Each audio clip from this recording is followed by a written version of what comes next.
เรื่องขโมยเนียงยูรีเพียบัญจา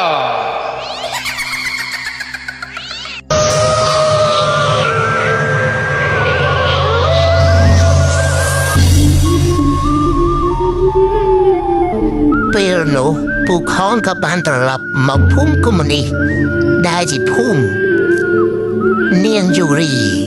ដើម្បីមករកហេតុផលនិងសងសឹកឲ្យនាងយូរីពេលពួកខនធ្វើដំណើរយ៉ាងលឿនដើម្បីឲ្យឆាប់ទីតាំង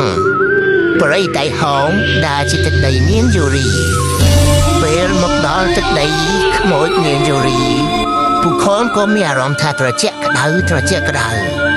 តែដោយភាពជឿជាក់និងភាពអង់អាចរបស់ពួកខនក៏ធ្វើដំណើររហូតដល់តែដល់គោលដៅពេលដល់គោលដៅពួកខនក៏បានស្រែកហៅ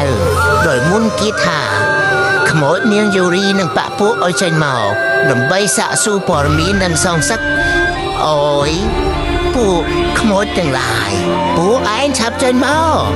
យើងជាពួកខនចុងភូមិចេញមកជួយផងពួកខនជួយផងពួកខនឆាប់ចេញព្រាមកយើងមករកភាពយុត្តិធម៌ឲ្យពួកឯងនិងរកដំណោះស្រាយឲ្យពួកឯងទៅកាន់សុគតិភពអូហ្វីសវាហាក់តែក៏ស្វាហៅពួកឯងចេញមកព្រាមពួកខនពួកយើងចេញមកហើយហ្នឹងហើយយើងចង់សួរពួកឯងថាអ្នកណាជាអ្នកសម្លាប់ពួកឯងហេតុអ្វីពួកឯងចង់កម្មចង់ពីជាមួយមនុស្សលោកពួកខនអ្នកសម្លាប់យើងគឺអាឆើតចុងភូមិសម្លាប់ពួកខ្ញុំ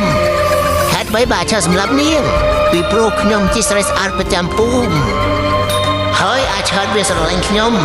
មិនស្រឡាញ់វាទើបវាសម្លាប់ខ្ញុំអូចឹងទេអីអញ្ចឹងយើងសូមមុនអាគមគាថាអូទីស្មហាទេក៏សាហោសូមឲ្យវិញ្ញាណក្ខន្ធពួកនាងទៅកាន់សុគតិភពចុះអូទេវតារសាឆ្នាំថ្មីជួយថែរក្សាបីបាច់ខ្មោចទាំងឡាយនេះឲ្យកាន់សុគតិភពនិងឲ្យទៅកាន់វិញ្ញាណអាក្រក់សូមឲ្យវិញ្ញាណទាំងឡាយទៅកាន់សុគតិភពក៏មិនឡំមិនឡាចអ្នកដទៃទៀត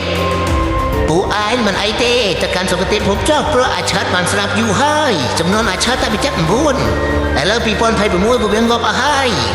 អញ្ចឹងពួកឯងក៏នៅយូរទៀតឆាប់តែចាប់ជាតិថ្មីទៅអូអញ្ចឹងឯពួកខនបើអាឆើតងាប់ហើយឥឡូវ2026ខ្ញុំទៅសិនហើយអញ្ចឹងខ្ញុំនឹងទៅចាប់ជាតិថ្មីតែពួកខនខ្ញុំមិនចង់ទៅទេដោយសារព្រៃនេះខ្ញុំរស់នៅស្រួលណាស់ដើម្បីស៊ីសាច់ស៊ីឈាមឯងត្រូវទៅ